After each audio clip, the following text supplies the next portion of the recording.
بسم الله الرحمن الرحيم. بسم الله الرحمن الرحيم. إن الحمد لله نحمده ونستعينه ونستغفره ونؤمن به ونتوكل عليه ونعوذ بالله تعالى من شرور أنفسنا ومن سيئات أعمالنا. من يهده الله فلا مضل له ومن يضلل فلا هادي له وأشهد أن لا إله إلا الله وحده لا شريك له وأشهد أن محمدا عبده ورسوله وصفيه من خلقه وحبيبه وأشهد أنه قد بلغ الرسالة وأدى الأمانة ونصح الأمة وكشف الله به الغمة ومحى الظلم وجاهد في سبيل الله حتى أتاه اليقين من ربه. فاللهم اجزيه عنا وعن الإسلام والمسلمين خير ما جازيت به نبيا عن أمته ورسولا عن دعوته ورسالته إنك ولي ذلك والقادر عليه. اللهم صل على سيدنا محمد في الأولين وصل عليه في الآخرين وصل عليه في الملأ الأعلى إلى يوم الدين. يا أيها الذين آمنوا اتقوا الله حق تقاته ولا تموتن إلا وأنتم مسلمون. يا أيها الناس اتقوا ربكم الذي خلقكم من نفس واحدة وخلق منها زوجها وبث منهما رجالا كثيرا ونساء واتقوا الله الذي تساءلون به والأرحام إن الله كان عليكم رقيبا. يا أيها الذين آمنوا اتقوا الله وقولوا قولا سديدا يصلح لكم أعمالكم ويغفر لكم ذنوبكم ومن يطع الله ورسوله فقد فاز فوزا عظيما. أما بعد فإن أصدق الحديث كتاب الله وخير الهدي هدي محمد صلى الله عليه وسلم وشر الأمور محدثاتها وكل محدثة بدعة وكل بدعة ضلالة وكل ضلالة في النار. أعاذني الله وإياكم من النار. وما قل وكفى خير مما كثر وألهى وإنما توعدون لآت وما أنتم بمعجزين. أما بعد، إخوتي أخواتي في الله، أوصيكم ونفسي بتقوى الله فإنها وصية الله للأولين والآخرين، حيث قال الله تعالى: لله ما في السماوات وما في الأرض ولقد وصينا الذين أوتوا الكتاب من قبلكم وإياكم أن اتقوا الله. Respected brothers and sisters, the topic of today's khutbah is some points that can help any believer who seeks Allah's pleasure and the Dar al-Akhirah to be patient on the hurtful speech and actions of others. And this topic can be applied in many different scenarios in our life, as it is known that with a planet we live on 7 billion or so odd people, you're going to face people that get on your nerves, that get under your skin, that make your blood boil, etc., etc. But these things are opportunities to get closer to Allah subhanahu wa ta'ala. At every moment we are on this planet and alive, it is an opportunity to please our Creator subhanahu wa ta'ala. So the notes will be from a treatise that Imam Ibn Taymiyyah rahimahullah he wrote, Al-Umur allati tu'inu ala sabr ala adai al-khalq. There are things that will help one remain patient, seeking Allah's pleasure upon the hurtful speech and actions of others.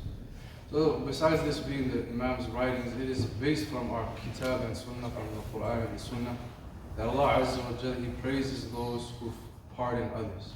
That it is a very high level and maqam to reach as a believer. Allah Azza wa Jalla, He says in Surah Ali Imran, وَسَارِعُوا إِلَى مَغْفِرَةٍ مِّن رَبِّكُمْ وَجَنَّةٍ عَرْضُهَا السَّمَاوَاتُ وَالْأَرْضُ أُعِدَّتْ لِلْمُتَّقِينَ الذين ينفقون في السراء والضراء والكاظمين الغيظ والعافين عن الناس والله يحب المحسنين. Allah says that strive and hasten to the forgiveness of your Lord and the garden of Jannah, whose width is the width of the heavens and the earth. And it has been prepared for the people of taqwa, of God consciousness. Allah mentions some of their traits. الذين ينفقون في السراء والضراء. Those who spend, and this is not restricted to just wealth, but whatever Allah has given them, they spend in ease and at times of ease and adversity. And they are those who pardon the people. So Imam Shaykh Abdurrahman Nasir al-Sa'di he mentions in his tafsir about there are those who, Allah said first, they suppress their anger. They swallow their anger. It's very even subtle. If you swallow something, you won't see even the emotions of that on the person's face. A person who reaches a level of servitude to Allah and that maqam, they just swallow their anger. And then after that, Allah, He says they pardon. So He mentions أي إذا حصل له من غيرهم أذية توجب غيرهم. And these people are, when they are faced with an act from others besides themselves that necessitate their anger, وهو امتلاء قلوبهم من الحنق. And that is a state of emotion where their heart is filled with anger, rage, حنق. Then الموجب للانتقام بالقول والفعل. The anger reaches a level that it necessitates them to take revenge either in speech and action. هؤلاء لا يعملون بالمقتضى ولا البشرية. Now these people, they do not act with their human animal-like tendencies, that are human, raw emotions. بل يكظمون في القلوب من الغيظ. They actually swallow and suppress their anger in their hearts. ويصبرون عن مقابلة المسيء إليه. And they remain patient while facing the evil actions of that which is done to them. And then he mentions about وَالْعَافِينَ عَنِ النَّاسِ, those who pardon others. He says يَدْخُلُ فِي الْعَفْوِ عَنِ النَّاسِ, that which is included in the category of pardoning others. الْعَفْوَ عَنْ كُلِّ مَنْ أَسَاءَ إِلَيْكَ بِقَوْلٍ أَوْ فِعْلٍ, to pardon anyone who hurts you in speech or in action. وَالْعَفْوُ أَبْلَغُ مِنَ الْقَلْبِ, and this pardoning is a stage that is actually more encompassing and a higher level than actually swallowing one's anger. لأن العفو ترك المؤاخذة. That pardoning is the level is you do not react, or you do not seek vengeance. مع السماحة عن المسيء, while also pardoning the one who did wrong to you. وهذا إنما يكون ممن تحلى بالأخلاق الجميلة. And this is included in the one who has beautiful character, or has beautified themselves with beautiful character. وتخلى عن الأخلاق الرذيلة, and they have removed from themselves that which is blameworthy and evil character. وممن تاجر مع الله وعفى عن عباد الله رحمة بهم وإحسانا إليهم وكراهة لحصول الشر عليهم. And the one who seeks a trade with Allah, as a metaphor, that Allah is the most appreciative. Whoever does this act by pardoning the servants of Allah out of mercy towards them and kindness towards them, and disliking any harm to reach them, وَلْيَعْفُوا اللَّهُ عَنْهُ, so that Allah subhanahu wa ta'ala may pardon the one who forgives those who wrong him. وَيَكُونُ أَجْرُهُ عَلَى رَبِّهِ الْكَرِيمِ, and his reward is with his Lord. فَمَنْ عَفَى وَأَصْلَحَ فَأَجْرُهُ عَلَى اللَّهِ. Allah, He said in Surah Al-Shura, whoever pardons and forgives, then his reward is with Allah. This is greater than mentioning he will go to Jannah or he will get a tangible entity. Because if Allah takes responsibility for the reward of His servant, then there can be nothing greater than this. لا على العبد الفقير, that this person's reward is with Allah the generous, not upon a destitute and poor servant.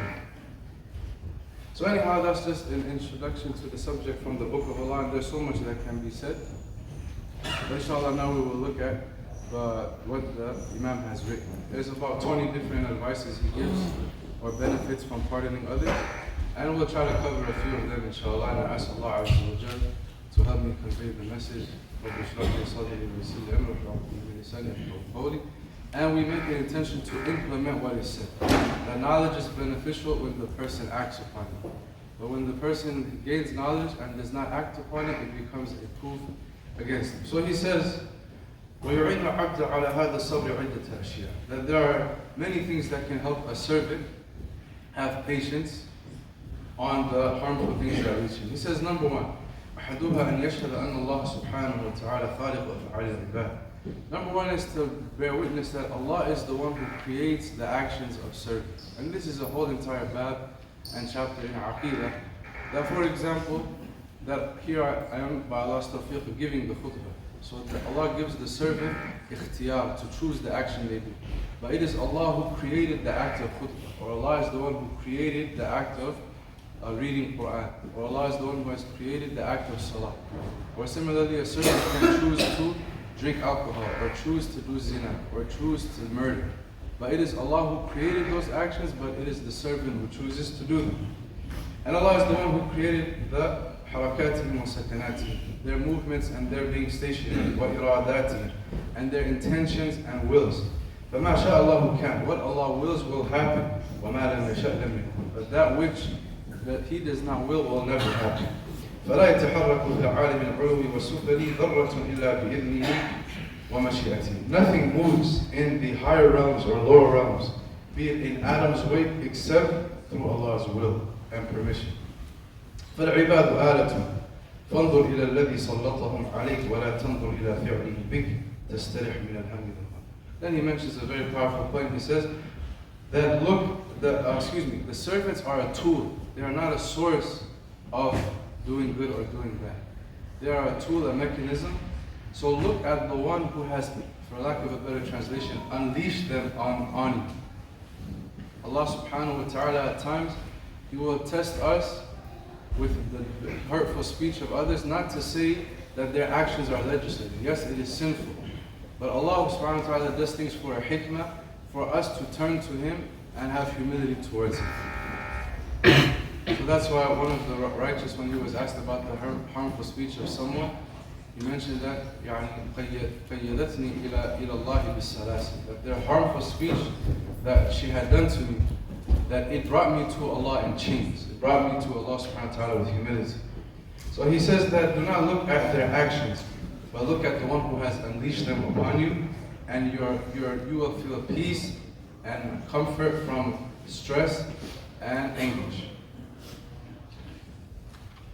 So at times we see that people may treat us in a wrong way, even though we may not have initiated any wrong to them. And that's why some of the Salaf, like I believe it was Sufyan al-Thawri rahimahullah, he said, إني لا عصي الله وأرى ذلك في خلق امرأتي وعيالي وذابتي. He said, when I disobey Allah, I see the manifestations of that in the way my wife treats me, or my children treat me, or even my own riding animal treats me. Because when the person obeys Allah, Allah Azza wa Jalla will subjugate His creation to obey Him. The second advice the Imam gives, he says, مما يعين العبد على هذا الصبر أن يشهد ذنوبه وأن الله إنما سلطهم عليه بذنبه كما قال تعالى وما أصابكم من مصيبة فبما كسبت أيديكم يعفو عن كثير. So what will help a servant have patience upon the harmful actions and speech of others is that he bears witness to his own sins, and that Allah has unleashed them upon him because of his sin. Just like Allah said, no calamity befalls you except what your hands have earned, but Allah pardons many. So Allah, He does not treat us with justice all the time, or else we would not exist. Allah, He says in the Quran, وَلَوْ يُؤَاخِذُ اللَّهُ النَّاسَ بِمَا كَسَبُوا مَا تَرَكَ عَلَى ظَهْرِهَا مِنْ دَابَّةٍ وَلَا يُؤَاخِذُ اللَّهُ النَّاسَ بِمَا كَسَبُوا مَا تَرَكَ عَلَيْهَا مِنْ دَابَّةٍ. That if Allah were to take account His servants upon the sins they have earned, not a single creature would roam the earth. ولكن يؤخرهم إلى أجل مسمى فإذا جاء أجلهم فلا يستأخرون ساعة ولا يستقدمون. سورة فاطر فإذا جاء أجلهم فإن الله كان بما تعملون خبيرا. That when their appointed time comes to die in the hereafter, when Allah has decreed for their death in this world, that they will not be given one moment extra, nor will that death come one moment earlier. So anyhow, the Imam says, فإذا شهد العبد أن الجميع ما يناله من المكروه فسببه ذنوبه اشتغل بالتوبة والاستغفار من الذنوب التي سلطهم عليه بسببها. It says, when the servant bears witness that all of that which reaches him from the harm of the disliked actions, the main cause of it is the person's own sins, then he will busy himself with repenting to Allah and seeking forgiveness for his sins. That Allah subhanahu wa ta'ala has unleashed others upon him because of that. عَنْ ذَمِّهِمْ وَلَوْمِهِمْ, because of their insulting him and blaming him. وَالْوَقِيعَةِ فِيهِمْ وَإِذَا رَأَيْتَ الْعَبْدَ يَقَعُ فِي النَّاسِ إِذَا آذَوْهُ وَلَا يَرْجِعُ إِلَى نَفْسِهِ بِاللَّوْمِ وَالْإِسْتِغْفَارِ. Then he says, when the servant, instead of returning to Allah with repentance and asking His forgiveness when the servants harm him, فَعْلَمْ أَنَّ مُصِيبَتَهُ مُصِيبَةٌ حَقِيقَةٌ. No, his calamity is a real calamity, not the harmful thing that other people did to him, but the fact that he did not turn to his Creator is a greater calamity. وَإِذَا تَابَ وَاسْتَغْفَرَ وَقَالَ. But when he repents and seeks forgiveness and he says, وَقَالَ هَذَا بِذُنُوبِ, this has been done because of my sins, صارت في حقه نعمة. then this calamity in reality becomes a blessing. قال علي بن أبي طالب علي رضي الله عنه, he said كلمة من جواهر الكلام. He mentioned a very precious speech, like an emerald or a precious jewel of speech. He said, لا يرجون عبد إلا ربه, that a servant should not hope in anyone besides his Lord.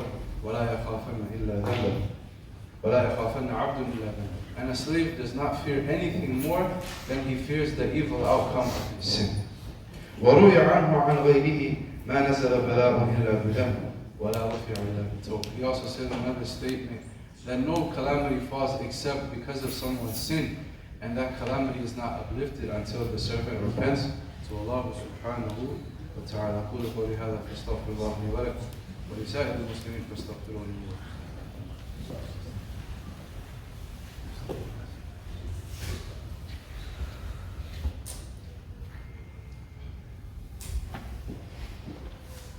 الحمد لله وحده والصلاة والسلام على من لا نبي بعده. إن الله وملائكته يصلون على النبي يا أيها الذين آمنوا صلوا عليه وسلموا تسليما. اللهم صل وسلم وبارك على محمد. أما بعد, respected brothers and sisters, the next point that the Imam he mentions, but instead of reading from the book, we'll just try to summarize some of the benefits and fawaid that exist in pardoning others.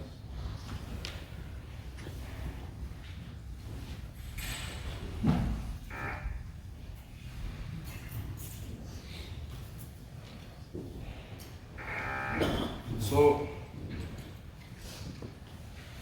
from the benefits of pardoning others and how to remain patient upon the hurtful speech and actions of others is to let go of grudges and hatred for those who have transgressed upon us, and shifting our paradigm to have ubudiyyah, to have servitude to Allah subhanahu wa ta'ala by pardoning and forgiving others.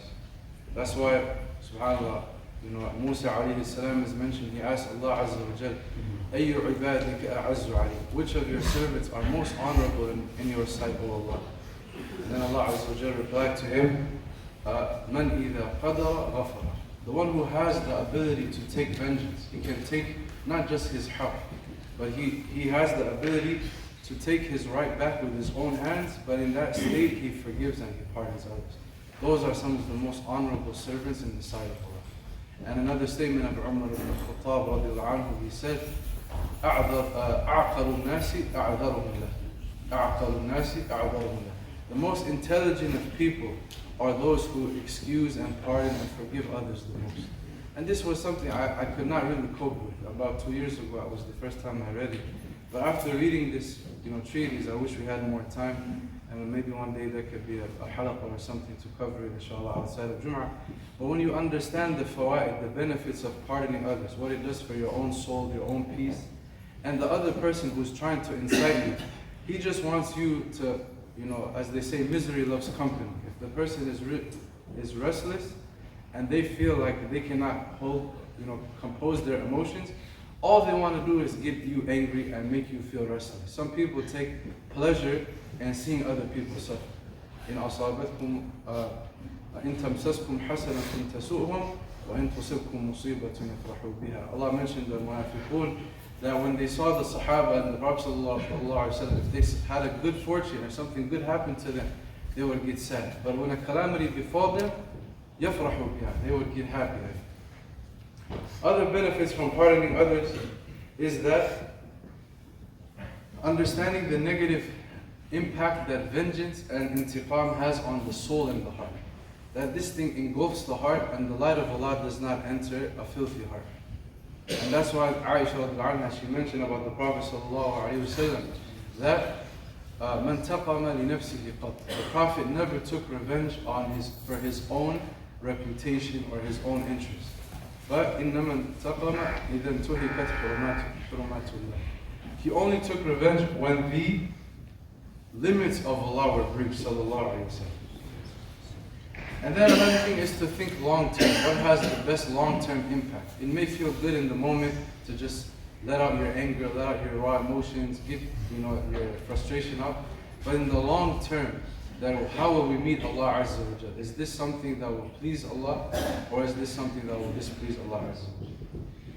And then the last one, he said, understanding that the actions of others are part of Allah's divine will and decree. And our journey to Allah will be filled with many tests. Allah Azza wa Jal, He told the Prophet ﷺ and the Sahaba that لَتُبْلَوُنَّ فِي أَمْوَالِكُمْ وَأَنفُسِكُمْ وَلَا تَسْمَعُنَّ مِنَ الَّذِينَ أُوتُوا الْكِتَابَ مِنْ قَبْلِكُمْ ولا تسمعن من الذين أوتوا الكتاب من قبلكم ومن الذين أشركوا أذى كثيرا وإن تصبروا وتتقوا فإن ذلك من عزم الأمور.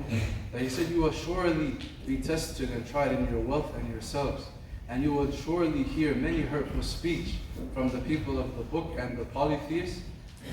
You know, أذى كثيرا, you will hear much harm and hurtful words from them.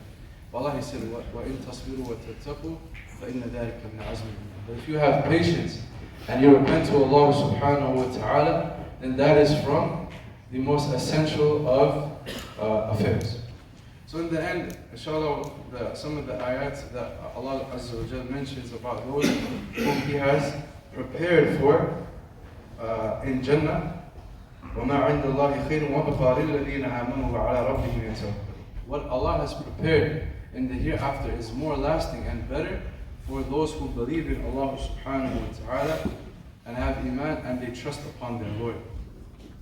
So anyhow, the ayah, Allah Azza wa Jal, He mentions that there are actually 3 levels of when it comes to dealing with pardoning others.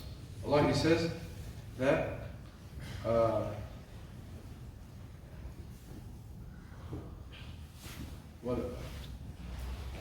وَجَزَاءُ سَيِّئَةٍ سَيِّئَةٌ مِثْلُهَا. That if someone does evil to someone, then from justice a person can have their right restored through the Sharia in reciprocating the harm that was done to them. And then Allah, He says, وَمَنْ عَفَى وَأَصْلَحَ فَأَجْرُهُ عَلَى اللَّهِ فَمَنْ عَفَى وَأَصْلَحَ فَأَجْرُهُ. Whoever pardons and rectifies with his fellow brother or sister, then his reward is upon Allah Azza wa Jal. So this is the level of pardoning.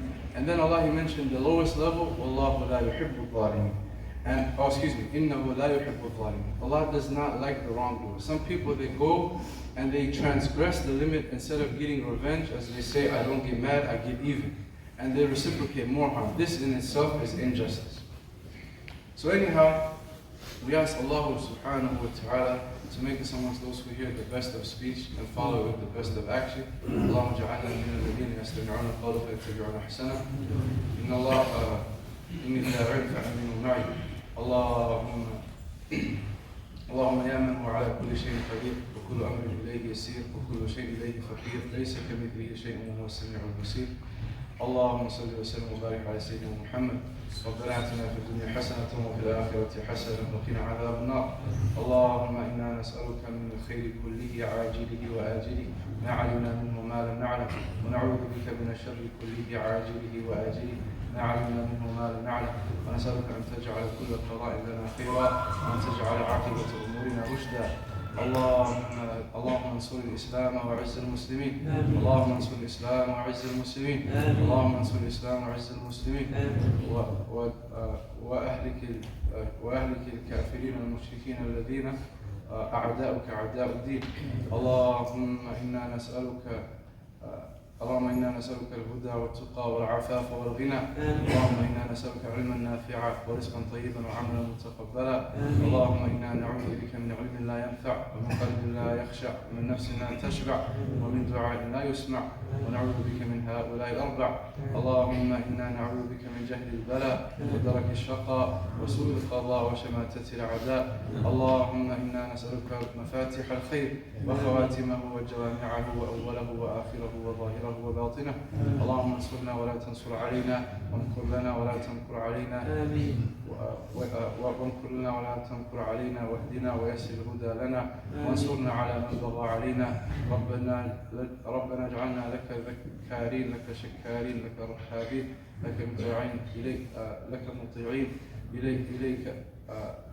إليك مخبتين. اللهم إنا نسألك فعل الخيرات وترك المنكرات وحب المساكين وأن تغفر لنا وترحمنا وإذا أردت بقوم فاقبضنا إليك غير مفتونين. اللهم ارزقنا اللهم ارزقنا حبك وحب من يحبك وحب عمل يقربنا إلى حبك. اللهم كما رزقتنا مما نحب واجعله قوة لنا فيما تحب. اللهم كما زويت عنا مما نحب فاجعله لنا فراغا فيما تحب. آمين آمين. وصلى الله على نبينا محمد وآخر دعوانا الحمد لله رب العالمين. وقوموا إلى صلاتكم.